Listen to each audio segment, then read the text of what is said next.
Hello everyone, स्वागत है आप सबका फिर से मेरे वीडियो एंड जर्नी में, जो कि है experiment power of social media. और आज है डे 10।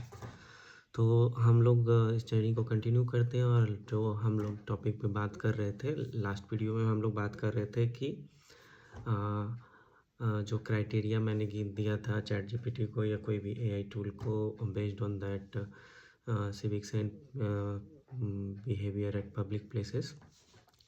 तो हमने ये देखा था कि 92% people in India are not following that. उसमें 10-12 क्राइटेरिया हमने दे, उसी को कंटिन्यू करते हैं। तो ये टॉपिक काफ़ी वास्ट है, इस पे अगर डिस्कशन करेंगे तो वीडियो काफ़ी लंबा होगा। तो मैं छोटे शब्दों में और kind in A way of like summary type से मैं बात करूँगा। तो लास्ट क्वेश्चन मैंने जो वीडियो में रखा था कि इस पे बात करेंगे आज, वो था कि ठीक है 92% people are not following not. तो इसका कारण क्या है? और एक बात तो तय है कि कहीं पे भी कुछ भी बिना किसी कारण के नहीं होता है, करेक्ट? तो इसका what is the root cause of this behaviour? तो फिर अगर आप लोग भी एक्सप्लोर करेंगे तो पता चलेगा कि इसमें बहुत सारे फैक्टर्स हैं। ये ऐसा नहीं है कि हम लोग जानबूझ के करते हैं। तो सबसे पहला चीज़ ये है कि फर्स्ट पॉइंट है, देर आर 5-6-7 पॉइंट्स।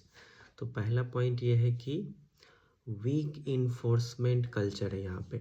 जैसे अभी क्या है कि अगर मान लीजिए हम ट्रैफिक रूल में ट्रैफिक को वायलेट करते हैं, तो इट डिपेंड्स कि हमारा पेनल्टी होगा या हम फाइन देंगे कि नहीं देंगे। How smartly you are escaping the police और the traffic police is there, वो उस पर डिपेंड करता है। तो और कभी कभार आपको आप फाइन देते हैं। अगर 10 बार आपने ट्रैफिक रूल वायलेट किया है तो 1-2 बार आप फाइन देंगे, 3 बार फाइन देंगे, 4 बार देंगे, लेकिन 10 आउट ऑफ 10 टाइम्स तो पेनल्टी और फाइन और जो रूल का इन्फॉर्मेंस है वो वीक कल्चर है। That is one thing. Second thing क्या है कि social norm effect. Social norm effect क्या है कि दूसरे को देखा करते हुए, देन अच्छा ठीक है वो कर रहा है हम भी करेंगे, सब लोग कर रहे हैं तो हम करेंगे तो क्या हो जाएगा। So it becomes norm, like wrong activity becomes norm. उसके बाद है कि जो हमारा इंफ्रास्ट्रक्चर है इंडिया में, अभी मैं बेंगलोर की बात करूं तो in one line I can say आधा बेंगलोर हमेशा अंडर कंस्ट्रक्शन रहता है, खुदा हुआ ही रहता है। मैं ऑफिस जाता हूँ, अभी भी उधर मेट्रो का चल रहा है, इधर ब्लॉक्ड है उधर ब्लॉक्ड है, रीराउटिंग हो रही है, ट्रैफिक पूरा कंजेशन है, कभी यहाँ से चेंज कर देते हैं कभी वहाँ से चेंज। सो पूरा अंडर कंस्ट्रक्शन, फुल डस्टी। तो बैड इंफ्रास्ट्रक्चर का भी इसमें हाथ है। उसके बाद है कि जो मोस्ट इम्पॉर्टेंट पार्ट है कि हमारा जो हम जो पढ़ाई करते हैं, जो एजुकेशनल फोकस गैप है।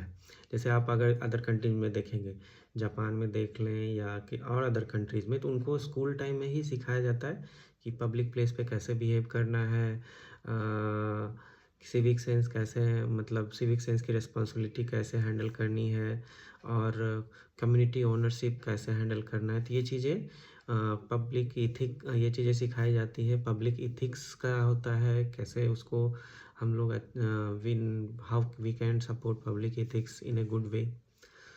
उसके बाद एक और है कि पॉपुलेशन डेंसिटी।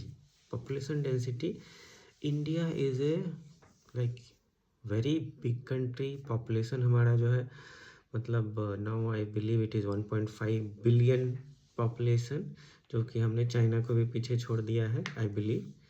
सो अगर डेटा रॉन्ग है तो आई एम सेइंग चाइना और इंडिया, देयर आर टू।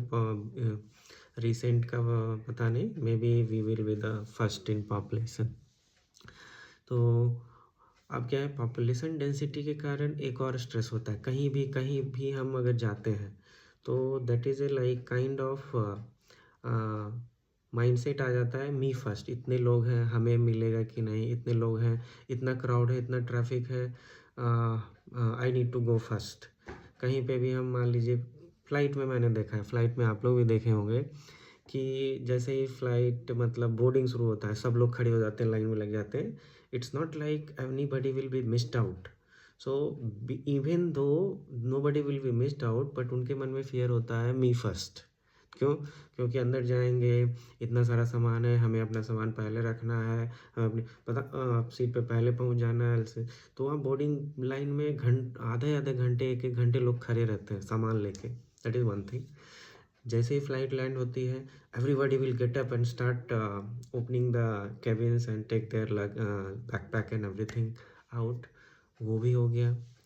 तो वो क्या होता है, मी फर्स्ट का जो सेंस है, माइंडसेट है, वो चीज़ के कारण होता है। पेशेंस ड्रॉप, किसी के पास पेशेंस नहीं है उतना वेट करने का, everybody is losing patience, they want everything lightning fast. और मिसिंग आउट का जो फियर है, कंपटीशन इंक्रीज करता है कि कंपटीशन कि I have to go first, I have to achieve get it first. अब दूसरी चीज़ है कि अकाउंटेबिलिटी गैप और सोशल प्रेशर इस मामले में। जैसे कि अगर किसी ने कहीं पे कचरा फैला दिया, कोई ट्रैफिक रूल तोड़ दिया, कहीं पे कुछ भी हुआ, like violation of all those 11-12 criterias, तो उसको कोई फ़र्क नहीं पड़ता है, nobody will object, no penalty happens and और क्या होता है, डिफरेंट बिहेवियर हो जाता है हम लोग का। मेरा भी मैं भी इंडियन हूँ, मेरा भी बिहेवियर होता होगा। सो हम प्राइवेट स्पेस में we are very discipline, gentle, very well mannered, everything. जब हम पब्लिक प्लेस पे आते हैं तो हमारा बिहेवियर शिफ्ट हो जाता है due to all these factor. The first one is weak enforcement culture, second one is educational focus gap, third one is infrastructure, नहीं sorry, first one is weak informants culture, second one is social norm effect, third one is infrastructure gap, fourth one is educational focused gap, fifth one is population density stress, fourth one is accountability gap. तो ये these are the points and these are the facts we have due to which हम जो 90% population को count कर रहे हैं कि we don't follow all those 12-13 criteria based on that.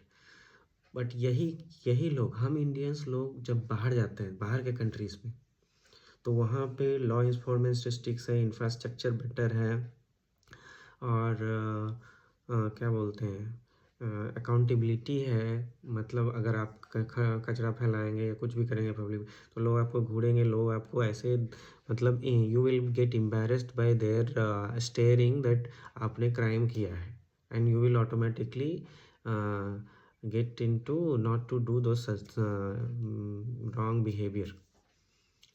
सो और पॉपुलेशन डेंसिटी भी बाहर के कंट्रीज़ में कम है। तो ये overall these are the root cause. ये ऐसा नहीं कि हम ये जानबूझ के लोग करते हैं, बुरे हैं। These are the factors which is impacting Indians and our social behaviour, our public place behaviour, our civic sense and everything. आज हो गया है वीडियो 8 मिनट का, मुझे इसको 2 पार्ट में कर देना चाहिए था। Anyways, thank you so much for watching my video and giving your time and effort, and I really appreciate and I expect that support.